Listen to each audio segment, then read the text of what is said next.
All right, now we're going to move on to defense. All right, how do you tighten your belt in a smart way? So I've put together this checklist, and we're going to go through each one of these.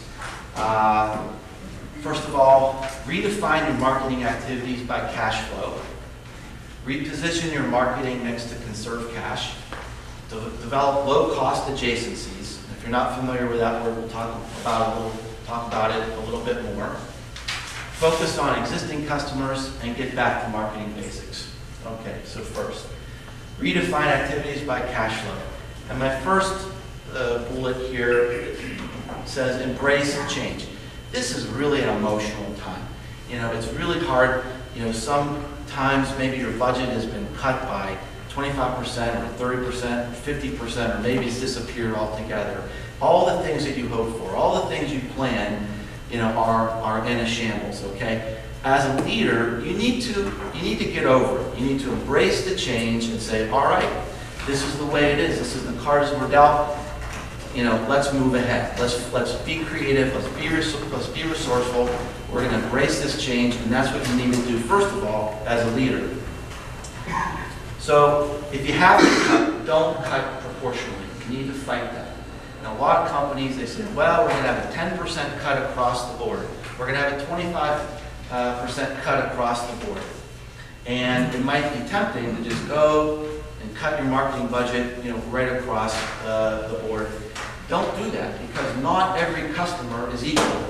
Not every product is equal. Not every marketing effort contributes equally to your profitability. So work from the bottom up. Keep spending money on the things that are making you money, whatever money you have left to spend, and cut from the bottom. Cut ruthlessly, all right? Don't cut proportionally, because not everything is equal. Okay. If possible, defer long-term image campaigns. A lot of companies are marketing themselves maybe as the green company or the sustainable company, and you want to, you know, you're investing in the future and you want to establish this, and that takes a long time to do. If you've got to cut, that would be something to look at. And something that's going to pay off over a long period of time. Take that money and invest in something that's going to generate short-term sales and deliver short-term value to your customers, all right? The next part is measurement, okay? Measure what you treasure. If you have marketing programs that you can't measure, it's pretty likely that those things are going to be cut, okay? And sometimes it's difficult. So the things that are easier to measure, like direct mail or email marketing, where you send out 1,000 and you get 50 back, that's easy to measure. In a recession, those are the types of programs that tend to do better. So if you're not measuring what you're doing, those programs are certainly going to be vulnerable. My last point, and I've got a few examples of this, money is the bane of creativity. It's easy to have a great marketing program or a great advertising program when you're making a lot of money and you've got a lot of money to spend in your budget. But that doesn't mean that you still can't be successful when your budget's being cut. One of the best experiences I ever had as a young business person is I was working at a plant that was always under the threat of being shut. Always had a gun to its head. And I never worked with a harder working, more resourceful, more creative group of people in my life. Because when you don't have the money and your job depends on success and your family, the welfare of your family depends on success, you can get pretty darn creative, okay? So I just wanted to show you a few examples that I thought was pretty creative and really spent almost no money. So this was like a picture of a young lady trying on a dress, or maybe admiring herself in a mirror or something, but it's not. These are clothes that are stickers that are on a window in the store. And so the people can go up and kind of position themselves and look at their reflection, and they can try on clothes without ever going into the store. This is a pretty creative idea. What did this cost? Almost nothing. Okay? And so this was in a mall, and these people would come up and position themselves, and it would draw a crowd of watching people try on clothes without going into the store. Okay? This is probably kind of hard to see, but this is an advertisement on a straw for a yoga center. And this is a yoga center in Philadelphia, and they put this lady on a straw, and you can imagine children would love this. Okay, so what does it cost to buy straws? Okay, they distributed these straws to all the restaurants in their target demographic area. Within 12 months, their business increased by 43%. This is a karate place that took advantage of a crack in the sidewalk to tell their message.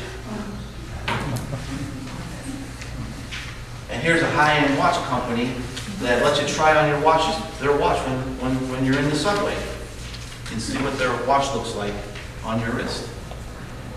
This was an image on the internet, and when you click on the image, it says, foot odor?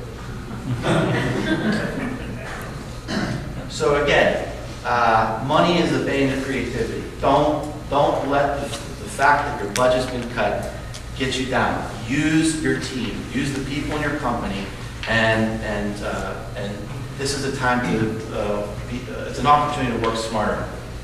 Okay, now my challenge on the second point is to reposition your marketing mix to conserve cash. And the first point is destroy complacency. What I mean by that is, we've just come through a period of years where we've had the greatest economic boom in the history of the country, maybe in the history of the world.